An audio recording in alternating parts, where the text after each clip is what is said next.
All right. Hello, everybody. I think I am live. Kind of move around and see. It looks like I am. So, welcome everybody to another Monday Motley Mystic or Motley Mystic Monday moment.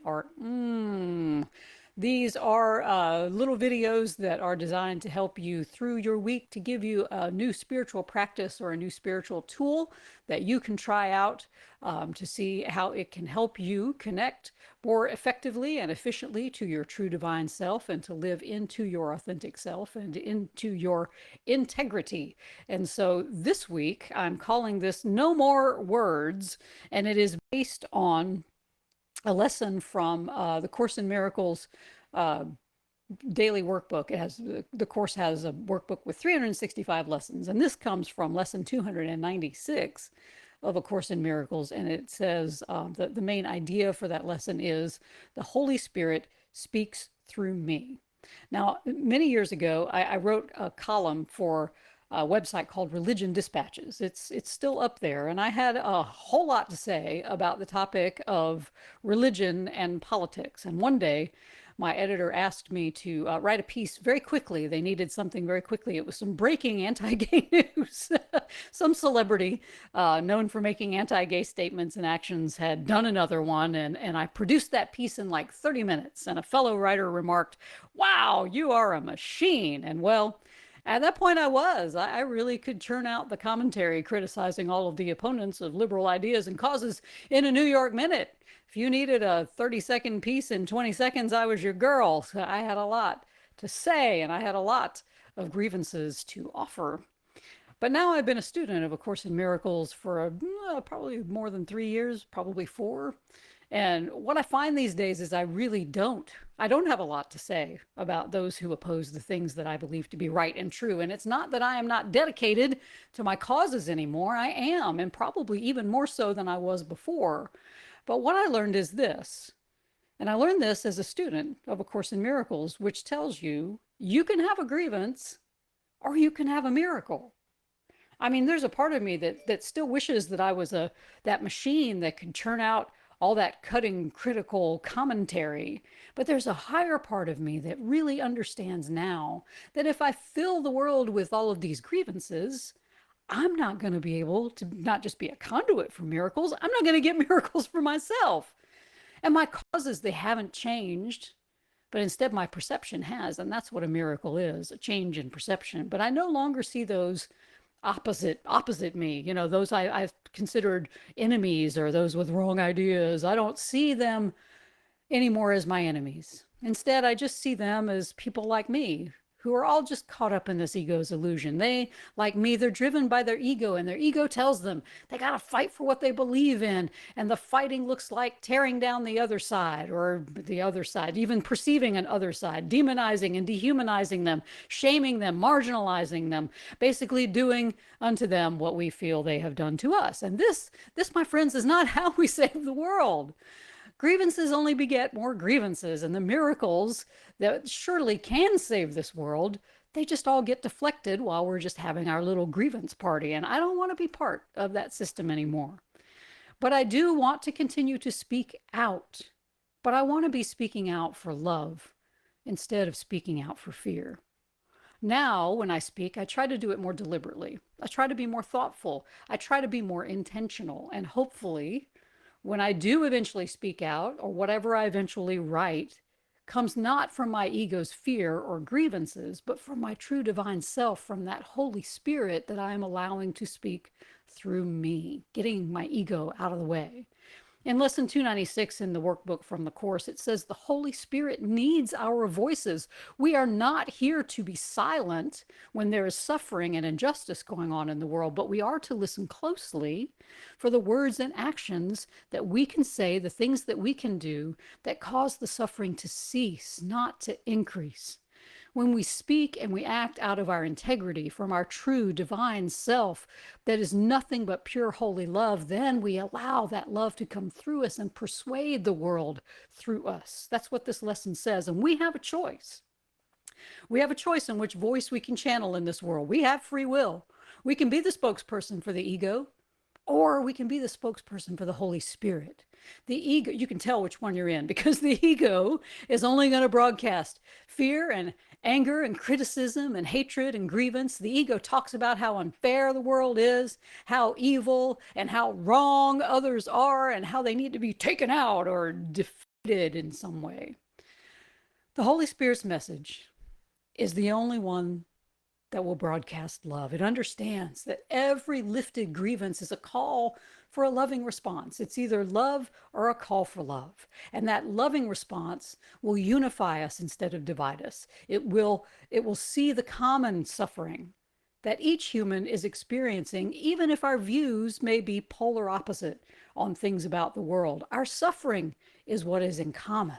And when I allow Holy Spirit to speak through me, my words, they become gentle and kind, but at the same time, they have that power of love behind them. So they pierce to the heart of the matter, uncovering our common yearning to be free from suffering and to enter into peace and joy. That's what we all want.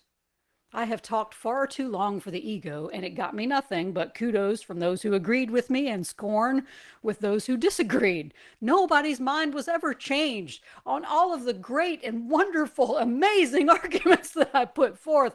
All those words, all those pixels, and still, I have alleviated no suffering. I don't want to write critical commentaries anymore. I've found that I'm actually quite incapable of doing that these days because my ear is tuned differently. I can see and hear and read the daily, even moment by moment grievances that the ego still broadcasts in the world, but I'm at a different frequency. I'm tuned to a different station these days. I seek to just broadcast only what I hear the Holy Spirit saying to me, so I can say it out in the world. And this lesson from the Course, it says this kind of living, teaching love because we understand that is exactly what we are. This, it says, is the easy path to God. The easy path. I found that to be true. Now, instead of feeling smarmy about how I own some opponent, I feel grateful that I can be used to speak words of peace and love into the world. Those words, they have the power to change the world in ways that words of grievance will never have, because those kind and gentle words, they invite miracles that will rescue us from hell, according to this lesson. And you can quote me on that one. So your task, your tool this week is that I invite you to take a break from your grievances. Instead of going on Facebook and posting about how awful the world is and how it might be better if those people weren't around, find a way to connect with those people you consider to be different from yourself, because we have no enemies. We're all connected together in the mind and the heart of God. So instead of seeing those who disagree with you as your enemies or your opponents or somebody to convert or get rid of, see them as they truly are. They are innocent spirits, just like you, having a bodily experience of being caught up in the strong pull of the ego that just keeps us all battling one another and battling ourselves. So I invite you this week, ask the Holy Spirit for the words to say, even if you only say them in your head to the other person. You see somebody, you're scrolling on Facebook and you see somebody with a grievance and you're like, oh, I know, I got the gotcha response. Ooh, no. Think more about them. Think more deeply. Try to understand. They're speaking from their suffering just as you're speaking from yours. So whatever level you choose to connect on, whether it's in words or on some social media platform, whether it's in person or just in your heart or in that upper divine part of your mind, they're going to hear your message on some level because we're all connected. So don't judge other people's reactions. Just know you're planting seeds of love that one day will take root and grow and flourish in this world.